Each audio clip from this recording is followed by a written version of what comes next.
নমস্কার, পিয়ালির রান্নাঘরে সকলকে স্বাগত জানাই। আজ বানাবো পটল চিংড়ি। তার জন্য আমি নিয়ে নিয়েছি 400 গ্রাম চিংড়ি মাছ। তাতে সামান্য পরিমাণে হলুদ ও লবণ দিয়ে মাছটিকে মাখিয়ে নিচ্ছি।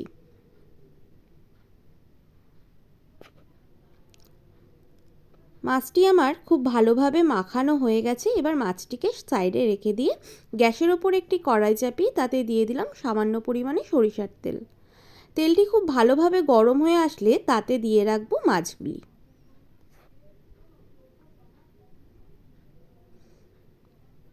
মাছগুলিকে খুব ভালোভাবে ভেজে নিয়েছি। এবার মাছগুলি একটি বাটিতে তুলে নিলাম।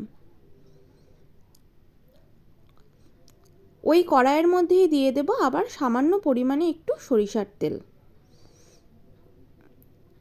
এবার একে একে পটলগুলি দিয়ে ভেজে নেব। আমি এখানে পটলগুলি আগের থেকে একটু সিদ্ধ করে নিয়েছিলাম।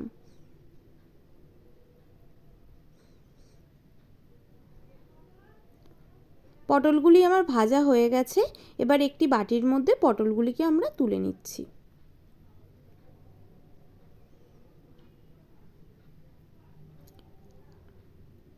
ওই তেলের মধ্যেই দিয়ে দিচ্ছি একটি তেজপাতা ও কুচিয়ে রাখা পেঁয়াজ। এখানে আমি দুটি মিডিয়াম সাইজের পেঁয়াজের ব্যবহার করেছি।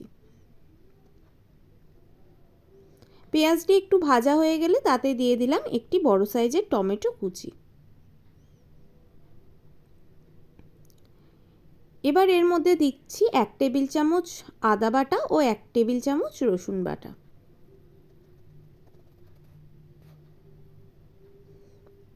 আমি এখানে 1 টেবিল চামচ কাঁচা লঙ্কা বাটা ব্যবহার করলাম। আপনারা আপনাদের স্বাদ অনুযায়ী ঝালটা ব্যবহার করবেন। আর ব্যবহার করছি 1.5 টেবিল চামচ জিরে বাটা।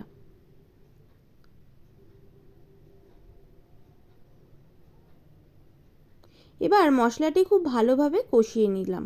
তারপরেই দিয়ে দিলাম 1 চা চামচ কাশ্মীরি লঙ্কার গুঁড়ো ও 1 চা চামচ হলুদ গুঁড়ো। আর দিচ্ছি স্বাদ অনুযায়ী লবণ। এবার মশলাটি খুব ভালোভাবে কষিয়ে নেব। তার আগে দিয়ে দিলাম সামান্য একটু চিনি। এতে নুন ও ঝালের ব্যালেন্সটা ঠিক হয়। মশলাটি যাতে পুড়ে না যায় তার জন্য আমি এখানে সামান্য একটু জলেরও ব্যবহার করলাম। এবার দিয়ে দিচ্ছি আগের থেকে সিদ্ধ করে রাখা আলু। আলুগুলো দিয়ে একটু কষিয়ে নেব। এবার দিয়ে দেব ভেজে রাখা পটলগুলিকে। একটু কষিয়ে তার মধ্যে দিয়ে দিচ্ছি পরিমাণ মতন জল। জলটি ভালোভাবে ফুটে আসলে তার মধ্যে দিয়ে দেব আগের থেকে ভেজে রাখা মাছগুলিকে।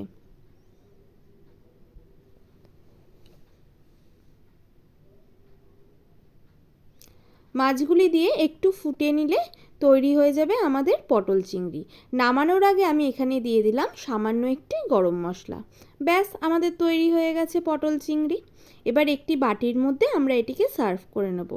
আর এরই সাথে বলে দিই, আমার ভিডিওটি যদি আপনাদের ভালো লেগে থাকে তাহলে অবশ্যই একটি লাইক, কমেন্ট ও শেয়ার করবেন। আর এরকম ভিডিও পেতে চ্যানেলটিকে সাবস্ক্রাইব করবেন। ধন্যবাদ।